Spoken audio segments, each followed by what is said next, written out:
and am maintaining that weight loss. I had a big heart attack and I died, and they brought me back. I needed Jonathan's help, and he's the real deal. He's always there to give his help and support to anyone who asks at Ocean Breeze. He is a real inspiration to us all, and it is a pleasure to introduce Jonathan. Thank you, Alan. Okay, I just realized something. That I don't have a mic. So, I have no mic.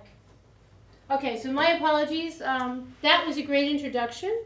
Thank you. I'm off air. You can hear me, but you can't see me. I hope you can hear me. Ellen, you can have a seat. Jonathan and Dad, Donald? Yeah. Is that all right if I call you that? Don is Welcome better. to the show, Jonathan Adone. You just heard the great introduction that Ellen gave. I love hearing about, she's told me all about you, Jonathan.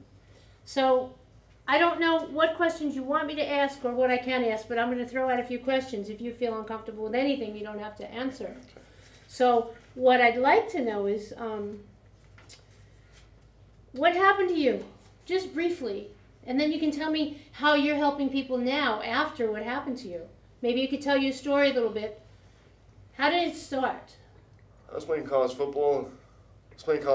And I was an athlete my whole life. I was in a car accident in 2008. I was going into my last year of football and had an impact brain injury. I was knocked into a coma for about 7 weeks. And traumatic brain injury, I had to learn how to walk and talk again. And basically had to recover. And I did what I had to do. And I went back to school a year after I could. And I was in physical education, and one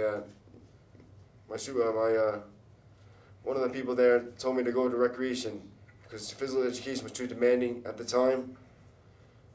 And so I went over to recreation and I met Dr. Daly at Kean University, and she's the one who told me how to be a recreational specialist. She introduced me to the Greenbelt Recreation Center, where I did an internship, a 280-hour internship for the Parks Department.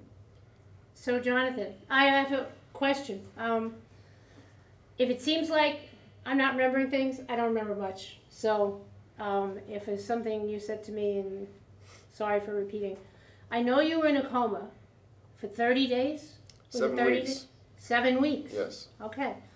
Can you remember what happened to you, like, when you actually first came to? Or did you come to, like, day by day by day, little tiny bits? I think it was slowly. Slowly? I mean, I know that I was in a coma for 7 weeks. I don't remember waking people like, what is it like waking up from a coma? And I don't remember, you know. I remember the last 2 weeks of the hospital vaguely.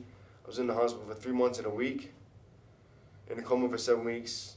And my father can tell you more about it. So, Dad, you can tell me a little bit more about it. I'm going to put the camera on you, and you can tell me a little bit about it.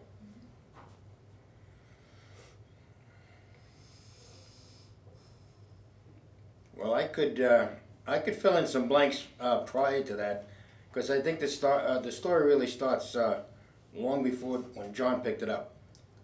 When he was born, we found out 6 weeks later he actually died in my arms. He had a heart attack. Wow. He had an arrest. So did he have an operation after that, or he just immediately. came to? I mean, this was incredible. We were at my mother-in-law's. My wife said, "We're going to the hospital." I said, "Okay." And riding to the hospital, there was nothing there.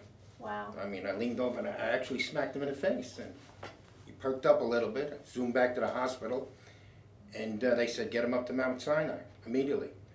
And we went up there, and the next day he had open heart surgery. He had a blockage in his aorta. Open heart surgery. Oh, yes. That's a tough At 6 operation. weeks old. That's a really tough operation. And they banded one side of his aorta. How did that affect you, Jonathan? Like in school and all, did you know that you had this, you were recuperating from a heart surgery? Not really. I mean, I was a baby. When I was 2, I had the real surgery, because when I was an infant at 5 weeks, they couldn't do much. They just put a patch over the hole in my heart, I believe. Wow. And then when I was 2, they went back in to sew it up. And I don't remember too much limitations. I just No, he never really had limitations. I mean, it was incredible how he recovered from that. I mean, he started playing ball, and this was incredible. He played Little League. Mm-hmm. And you know, I was involved in sports myself. I knew, you know, I could pick out ball plays, whatever. play for the Giants. Go ahead. Well, that's a different story. But anyway, he plays Little League, senior minor, 10 years old. He bats legitimately 700. I mean, nobody bats